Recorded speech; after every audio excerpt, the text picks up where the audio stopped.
Hello, good morning to all of you. Welcome to online class.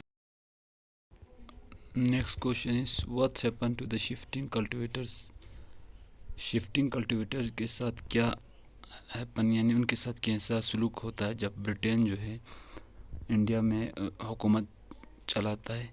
तो उससे पहले हमने ऑलरेडी डिस्कस कर चुका है कि टॉपिक ट्रेबल्स पीपल्स के साथ ब्रिटेन जो है यानी इंग्लिश या कंपनी के लोग कैसे जो है उनके साथ उनका व्यवहार रहता है।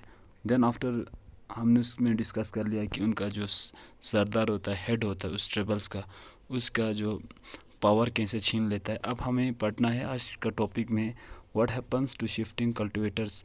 तो शिफ्टिंग कल्टीवेटर के साथ कैसा सलूक होता है ब्रिटेन हुकूमत के दौरान। ठीक है, जब अंग्रेज़ जो है हिंदुस्तान पे हुकूमत कर रहा होता था तब जो है ना किस टाइप के उनके साथ सलूक किया जाता था या किस टाइप का उनको आज़ादी था या क्या कुछ उनके दौरान होता था। तो आपको पहले मैं समझा दूं कि शिफ्टिंग कल्टीवेटर्स किसे कहा जाता है।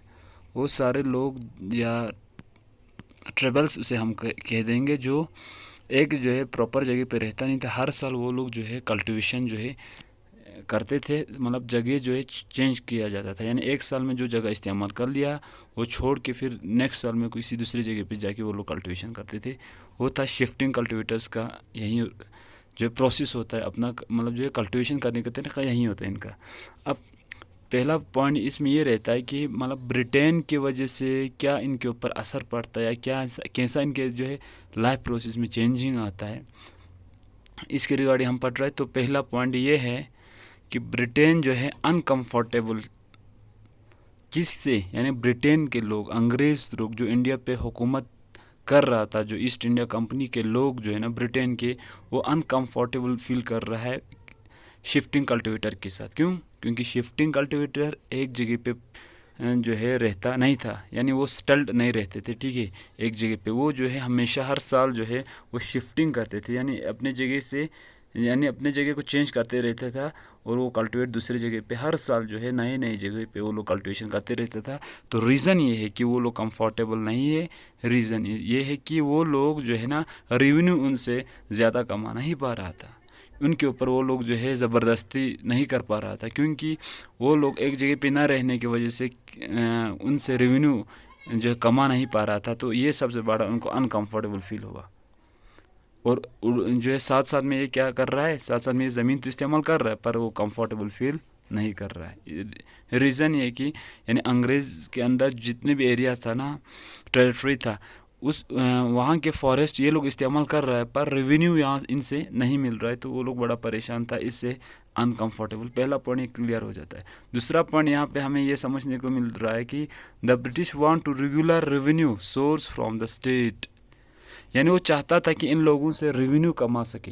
तो उन लोगों ने क्या कर दिया, भाई आप लोग शिफ्टिंग ना करें, आप लोगों को हम सेटलमेंट के लिए यानी रहने के लिए जगह दे रहा है, ज़मीन दे रहा है, कल्टीवेट कर सके आप लोग। तो कल्टीवेट करने के लिए वो लोग ज़मीन दे रहा था। तो इसलिए मतलब बहुत सारे जो है ना जो शिफ्टिंग होने वाला लोग जो है ना वो उनके हिसाब से वो लोग सेटलमेंट होने लगा, ज़मीन उनको मिलने लगा, वो कल्टीवेट करने लगा। ठीक है, तो ब्रिटेन उन लोगों से ना जो हमारा यहाँ पे जो हम बात कर रहा है शिफ्टिंग कल्टीवेटर्स के रिगार्डिंग, उन जो अब जो है वो लोग क्या कर रहा है, सेटलमेंट, अब उनको ज़मीन मिल चुका है, उस पर वो कल्टीवेट करेगा एक जगह पे पर्टिकुलर रह के। ब्रिटेन उनसे ना जो ये जूम कल्टीवेशन के कल्टीवेटर्स करवाना चाहता था, यानी जूम के कल्टीवेशंस करवाना चाह रहा है। तो रीज़न यहाँ पे ये हुआ कि दे आर अनसक्सेसफुल, यानी वो कामयाब ना हो पाया कि जितना उनको जूम कल्टीवेशन में जो प्रोडक्शन चाहिए था वो सब कुछ नहीं हो रहा था। रीज़न ये है कि ये जो शिफ्टिंग कल्टीवेशंस जो वो रिगार्डिंग बात कर रहा है, ये कौन सा एरिया में हो रहा है, इंडिया का नॉर्थ ईस्ट एरिया में हो रहा है, पर वहाँ पे ज़मीन ज़्यादा फर्टाइल नहीं होता है। तो जितना होना चाहे जूम कल्टीवेटर्स के लिए उतना वो फर्टाइल नहीं है, नहीं होने की वजह से ज़्यादा सक्सेसफुल, ज़्यादा प्रोडक्शंस जूम कल्टीवेशन का नहीं हो रहा है। ठीक है, तब उसके वजह से आगे होता क्या, नेक्स्ट पॉइंट आप लोग चेक करें ना, आफ्टर द फेसिंग